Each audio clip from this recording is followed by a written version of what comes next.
않았습니다. 거기가 자연물이었고 그냥 길에서 있는 풀, 벽돌, 뭐 조그만한 뭐 플라스틱, 뭐 비닐봉지 이런 부분이 다 놀잇감이었거든요. 그래서 그것만으로 충분히 재밌게 놀았고 뭐 돌멩이 던지기, 뭐 비석치기 아니면 신체를 통해서 놀이를 많이 했어서 충분히 놀았는데 그때가 지금 놀이가 다시 이제 돌아가는 어떤 자연으로 돌아가는 것처럼 그런 개념이 아닌가 이렇게 생각하는데 편혜문 씨 이제 놀이가 밥이라는 부분의 책도 있는데 여러분들이 기회 되시면 한번 살펴보실 권하면서 제가 이제 여기 첨부를 해보았습니다. 그래서 아이는 놀이가 밥인데 놀면서 배우겠죠. 그래서 감각 운동이 아까 영화반에서는 연습놀이입니다. 특정 행동을 이제 반복해서 놀이를 진행하는데 주로 자기 신체 탐색한다든지 가까운 어떤 그런 놀잇감을 통해서 요때는 영화계의 놀잇감이 굉장히 이제 구조적이면서 부피가 좀 크고 위험 요인이 제거된 부분입니다. 막 이렇게 장식이 많거나 이러면 안 되고요. 그리고 아이가 만졌을 때 잘 집을 수 있고 이런 놀잇감이고 그리고 입에 넣어서 삼키면 큰일 나니까 그렇게 사이즈가 3cm 이상이 되어야 되고 이런 이제 영화들은 그런 놀잇감을 제공해야 되는데 이제 전조잡기에 들어오면 유아기에는 상징놀이가 많이 일어납니다. 그리고 사회적 역할놀이를 즐겨합니다. 이런 역할놀이, 상징놀이를 할 수 있는 놀잇감은 풍부하게 제공해야 됩니다. 그래서 다양하게 그래서 요 역할놀이 같은 경우에는 영역에 굳이 뭐 이렇게 아이들 또래에 맞는 규모를 제시하면 좋겠지만 그렇게 그 부분이 힘들면 가정에서 엄마가 쓰는 백, 못 쓰는 백을 갖다 놓을 수도 있고요. 아빠가 이제 평소에 잘 쓰다가 이제는 낡은 뭐 넥타이라든지 뭐 여러 가지 그런 부분을 그 역할놀이에 제시를 하면 아이들은 그것만 가지고도 잘 역할놀이를 할 수 있거든요. 그래서 그렇게 제공할 수가 있고요. 그리고 이제 이런 역할놀이나 상징놀이를 통해서 유아들은 이제 비교와 분류를 배우고 서열, 추론 등과 같은 인지 구조를 형성한다고 합니다. 유아기는 놀이와 학습이 구분되지 않고 동일하다는 거 기억하시고 유아는 놀이를 통해서 배울 때 가장 잘 배우겠죠. 왜냐하면 재밌으니까요.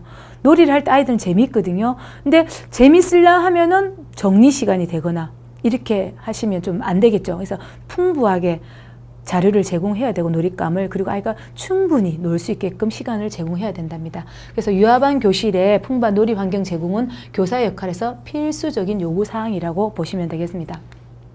언어 발달을 위해서 이제는 교사의 역할입니다. 이제 인지 발달에서 이제 그렇다면 언어 발달을 어떻게 끌어내 주는가 살펴보시면 되는데 언어 발달에서 풍부한 언어 활동과 환경 제공은 당연한 거겠죠. 그래서 언어 발달에서는 듣기, 말하기, 읽기, 쓰기에 딱히 정해진 순서라기보다는 그런 발달로 이루어진다고 보시면 됩니다. 먼저 잘 들어야 되겠죠. 이런 듣는 훈련은 언제부터 이루어진다? 태어나면서부터 아니면 태내에서부터 이루어지죠. 그래서 듣기는 영아 때 충분히 상호작용을 통해서 많이 들려주고 하다 보면은 아이가 듣는 게 잘 되면 유아기에 넘어오면 말하는 게 잘 됩니다. 그래서 요즘은 이제 듣는 게 그냥 단지 듣는 것보다 경청하라고 하죠. 공감해주고 듣고 이런 듣기인데 듣기 과정에서는 낱말과 문장을 듣고 비슷한 발음을 구별할 수 있습니다. 유아기에는. 그리고 그 낱말의 뜻을 이해하는 정도의 능력을 기르게 되는데요. 이제 유아기에는 이제 문학 작품을 듣고 공감하는 능력도 기릅니다. 그래서 문학 활동을 많이 하죠.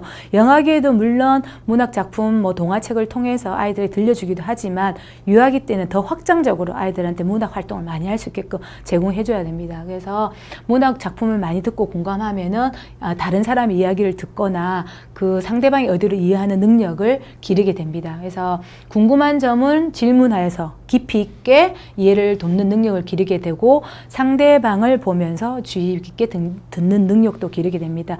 가장 1차적인 언어 활동에서 듣기가 이루어지는 거죠. 자, 다음에는 말하기로 이제 지도를 해야 되는데요. 말하기에는 정확한 발음 그리고 다양한 낱말 문장을 사용해서 이야기를 해야 되는데 이 정확한 발음 누가 모델링일까요?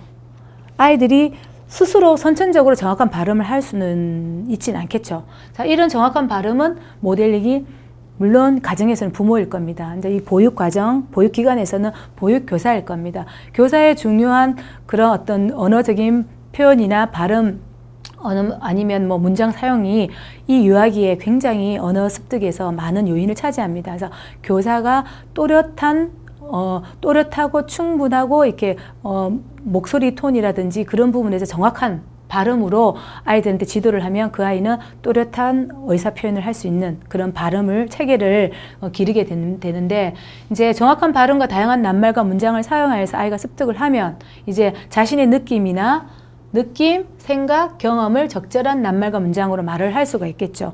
이런 부분은 충분히 어린이집 현장에서 아이들이 발표를 할 수 있고 토론할 수 있고 자기 의사표현을 할 수 있는 기회를 많이 제공해야 됩니다. 교사 주도식의 교육이 되면은 이런 부분이 많이 제공이 안 되기 때문에 아이가 말을 하거나 자기를 표현하는데 굉장히 소극적이 됩니다. 뭐 자꾸 얘기해서 좀 그렇긴 하지만 저희 어릴 때 어떤 교육 프로그램은 교사 주도형의 수업이었습니다. 교사 주도형이다 보니까 뭐 어떤 표현을 하거나 자기 의견을 제시할 때 굉장히 두려움을 느끼고 불편함을 느낍니다. 지금은 그런 시스템이 아니죠. 학교 교육 방식도 많이 바뀌었고 뭐 스토리식으로 이야기식으로 자기 표현을 많이 하는데 그래서 자기 생각의 느낌을 많이 할 수 있게끔 유아기 때도 교사가 많이 제공을 해주셔야 됩니다. 그래서 자신의 생각, 느낌, 경험할 수 있는 걸 충분히 아이가 자연스럽게 할 수 있게끔 그런 자료를 그런 장소, 시간, 그런 공간을 제공하셔야 됩니다.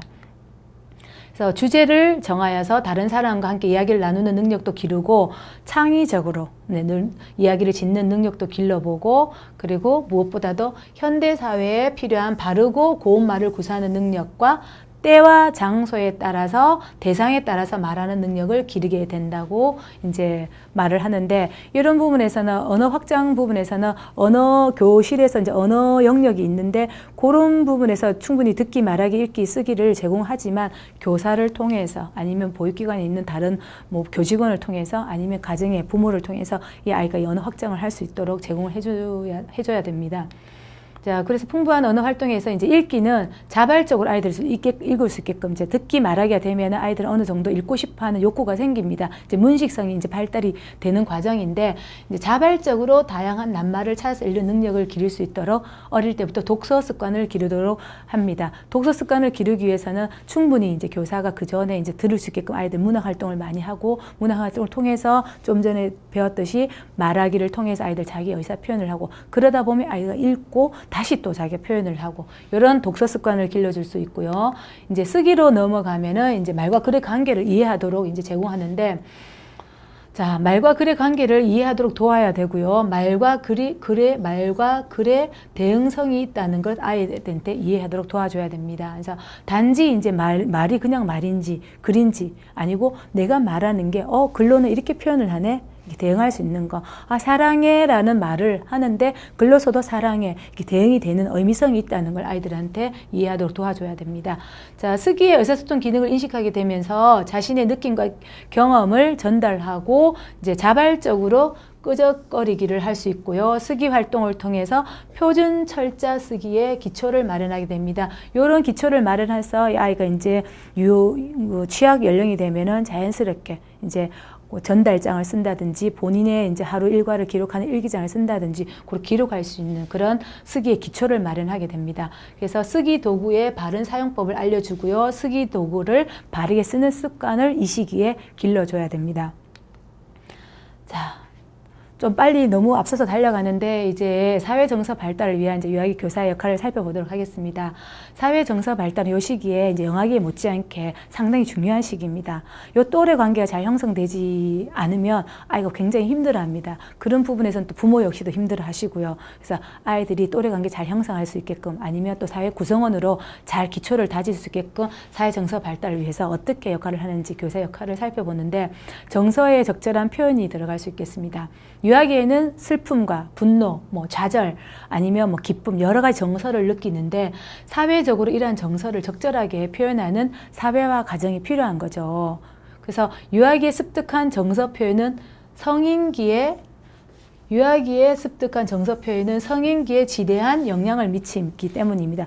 이 시기에 정서 표현을 적절하게 잘 배우지 못하면 이런 정서 표현을 제대로 못해서 점점 사회에서 조금 소외되는 그런 어떤 성인기로 전락을 해서 요즘 많이 문제화되는 그런 성인이 될 수도 있는 요인이 되겠죠. 그래서 좀 어떻게 보면은 모든 발달이 다 중요하지만 특히나 더 중요한 사회 발달에서 하나가 사회 정서 발달이 아닐까 싶습니다. 그래서 유아기의 습득한 정서 발달은 중요하다. 그래서 정서의 적절한 표현에서 유아가 이제 분노, 떼쓰기, 고집 부리기 이런 폭발